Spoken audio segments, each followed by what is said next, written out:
ولی اس کو کہا جاتا ہے جس کو اللہ کی ذات کے بارے میں علم ہوتا ہے، جو اللہ کی ذات کو جانتا ہوتا ہے، جس کا تعلق اللہ کی ذات کے ساتھ ہوتا ہے۔ اور امام سیوطی رحمہ اللہ تعالی نے فرمایا العارف باللہ، ولی اسے کہتے ہیں جسے اللہ کی پہچان ہوتی ہے، جسے اللہ کی معرفت حاصل ہوتی ہے، اسے ولی کہا جاتا ہے۔ ولی کی سب سے پہلی نشانی یہ ہے کہ جس کا تعلق اللہ سے ڈائریکٹ، جسے اللہ کی معرفت، جو چلتا پھرتا اللہ کا نام ہی لیتا ہے، جسے مصیبت پریشانی آتی ہے تو اللہ کا ذکر ہی کرتا ہے، جسے جب بات کی جائے تو وہ اللہ کا ذکر کرے، اللہ کے علاوہ کسی اور کا ذکر اس کی زبان پر نہ ہو، وہ سوتا اور جاگتا، چلتا اور پھرتا، کھاتا اور پیتا صرف اللہ تعالیٰ کا نام لے، اور اللہ تعالیٰ کی پہچان معرفت تامہ اسے حاصل ہو، اسے اللہ کا ولی کہتے ہیں۔ دوسری نشانی آپ فرماتے ہیں کہ اگر پہچان نہ ہو کہ کون اللہ کا ولی ہے تو دیکھا جائے جس بندے کو اللہ کی اطاعت میں جو بندہ ہمیشگی اختیار کرتا ہے، ہمیشہ اللہ کی اطاعت و فرما برداری میں زندگی گزارتا ہے، وہ اللہ کا ولی ہے۔ صرف یہ نہیں ہے کہ ایک نماز پڑھ لی، دو نمازیں نہیں پڑھی ہیں، ہفتے بعد جمعہ پڑھ لی ہے، کبھی جمعے میں بھی آخر پر آگے، کبھی لیٹ پڑھ لی ہے، کبھی نہ پڑھا۔ جو عبادت میں ہمیشگی اختیار کرتا ہے، اللہ کی اطاعت میں ہمیشگی اختیار کرتا ہے، جس کا ظاہر اور باطن ایک ہوتا ہے، اسے اللہ کا ولی کہتے ہیں۔ جس کی تنہائی، علماء نے لکھے، جس کی تنہائی اس کی ظاہری صورت سے بھی زیادہ پاک ہوتی ہے، اسے اللہ کا ولی کہتے ہیں۔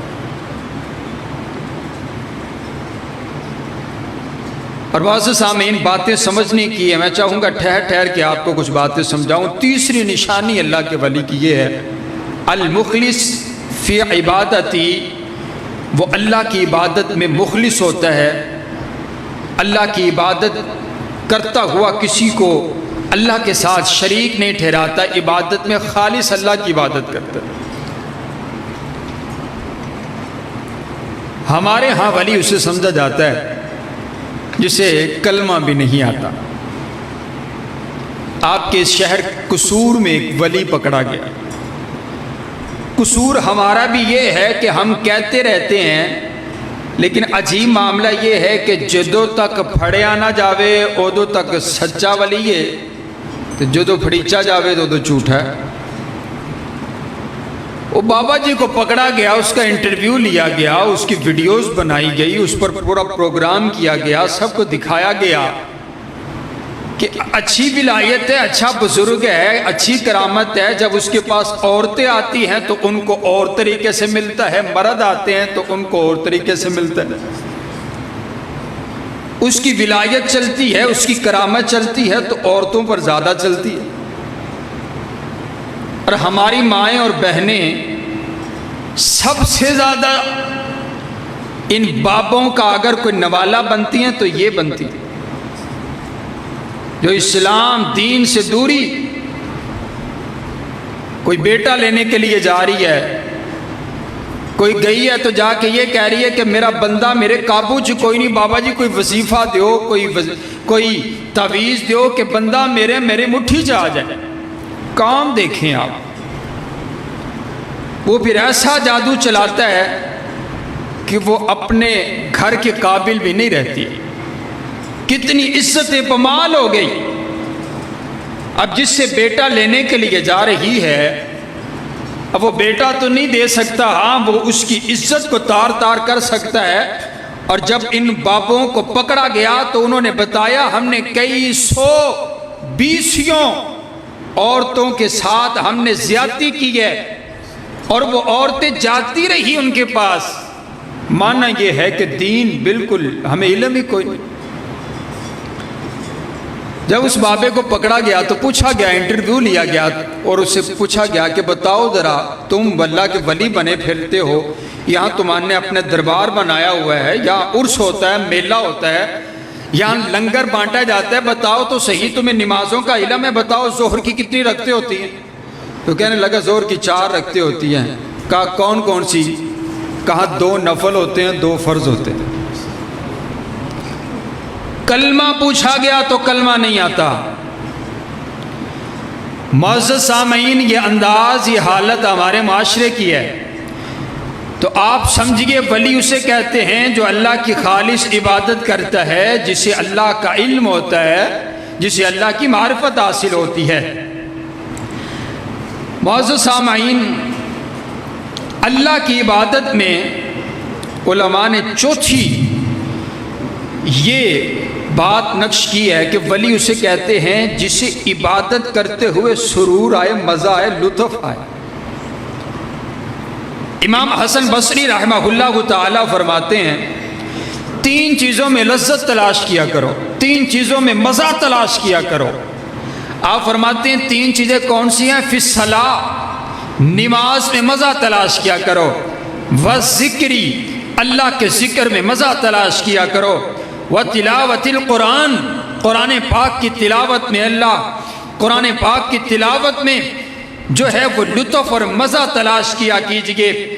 امام صاحب فرماتے ہیں اگر قرآن پڑھتے ہوئے، اگر نماز پڑھتے ہوئے، اگر اللہ کا ذکر کرتے ہوئے، اگر تسبیح پھیرتے ہوئے، اگر نماز کے اندر قیام میں کھڑے ہوتے ہوئے اگر تمہیں سکون مل رہا ہے، اگر قیام میں قرآن پاک کی تلاوت سنتے ہوئے تمہارے دل کو قرار آ رہا، تمہارے دل کو سکون آ رہا، اگر تم نے قرآن کھولا ہے اور قرآن کو پڑھنے لگے ہو تو قرآن پڑھتے پڑھتے تمہاری آنکھیں نم ہو جاتی ہیں، تمہارے دل کو چین اور قرار آ جاتا ہے، اگر اللہ کا ذکر کرتے ہوئے سبحان اللہ، الحمدللہ، اللہ اکبر، لا حول ولا قوت الا باللہ، اللہ کا ذکر کرتے ہوئے تمہارے دلوں کو قرار ملتے، تمہارے دلوں کو سکون پہنچتے، تمہیں لذت آتی ہے، تمہیں لطف آتا ہے، تمہیں مزہ آتا ہے، تو امام حسن بصری فرماتے ہیں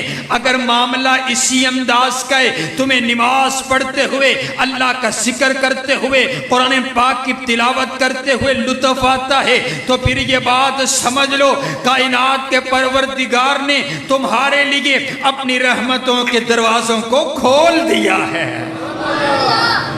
اس بندے کے لیے رحمتوں کے دروازے کھل گئے۔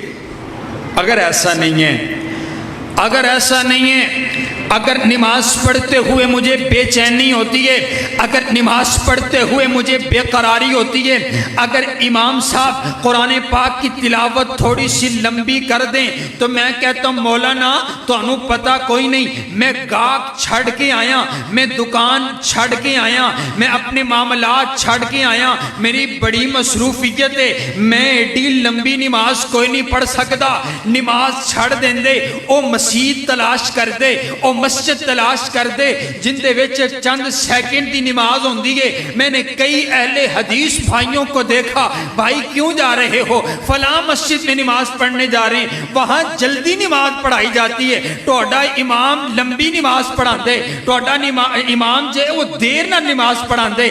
حضرات گرامی قدر انداز یہ ہو گیا، اگر نماز پڑھتے ہوئے سکون نہیں ملتا، نماز پڑھتے ہوئے قرار نہیں ملتا، اگر نماز پڑھتے ہوئے بے چینی بے قراری ہے، تو امام حسن بصری رحمہ اللہ تعالی فرماتے ہیں اگر نماز پڑھتے ہوئے، اللہ کا ذکر کرتے ہوئے، قرآن پاک کی تلاوت کرتے ہوئے اگر آپ کو سکون نہیں ملتا، وَإِلَّا فَعَلَمُوا أَنَّ الْبَابَ مُغْلَقٌ، تو پھر یہ بات سمجھ لیجئے اللہ نے آپ کے اوپر اپنی رحمتوں کے دروازے بند کر کے رکھ دیے۔